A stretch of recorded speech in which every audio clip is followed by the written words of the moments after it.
Voilà, c'est le 22 septembre, je suis dans une vigne de merlot qui ont une cinquantaine d'années de Clos-Manoux. Les observateurs avisés remarqueront que c'est enherbé au milieu du rang et labouré dessous. Donc on va demander à Stéphane de nous commenter les raisins que l'on peut voir maintenant ici. Donc votre point de vue par rapport à cette récolte? Alors c'est une récolte en fait qui est très abondante. On a eu très peur à un moment donné par la sécheresse. En fait, il y a eu une grosse sortie de raisins, mais on pensait que ça allait faire des petits raisins très concentrés. Et bon, avec les pluies de fin d'été, ça n'a pas été le cas. Les grappes ont profité.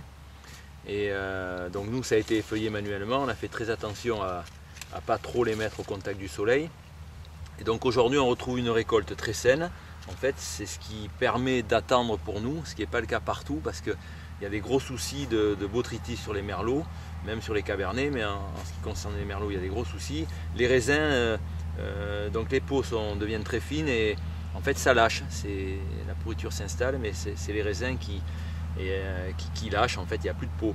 Et donc ça c'est catastrophique parce qu'effectivement on va concentrer des choses, mais on va perdre toute la notion du goût, toute la notion du fruit, toute la notion d'éclat.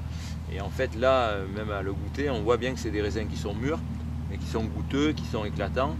Donc en attendant quelques jours, ces raisins seront à point et ne seront en aucun cas sur maturité. Et cette année, les raisins sur maturité, il y en aura très peu parce qu'ils seront botrytisés avant d'atteindre ce stade. Donc il y a une autre stratégie de vendange qui serait de dire, bon on attend pour que ça mûrisse un peu plus, tant pis s'il y a de la pourriture, on triera beaucoup.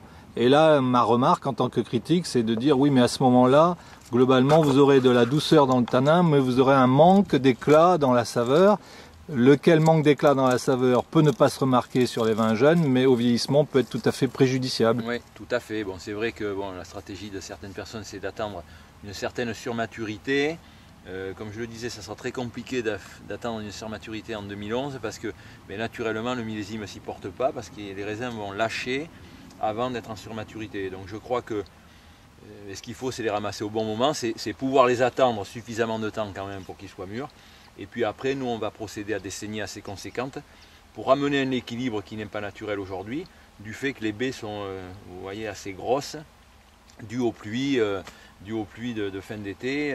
Donc l'équilibre, on le trouvera plus par des saignées et en ramassant un raisin mûr à point, afin de pouvoir garder cet éclat et ce fruit qu'on recherche parce qu'on fait du vin pour qu'il soit fruité, qu'on ait envie d'en boire et pas forcément pour que ça soit quelque chose de mou et d'un petit peu, et en fait d'un petit peu, on va dire, un peu écœurant, même si j'exagère sur le mot, mais ça on n'a pas envie, on veut que ça soit digeste, buvable, mais pas vert du tout, parce que c'est vrai que pour que le raisin soit, pour qu'on ait ce style de vin, il faut quand même avoir des raisins mûrs.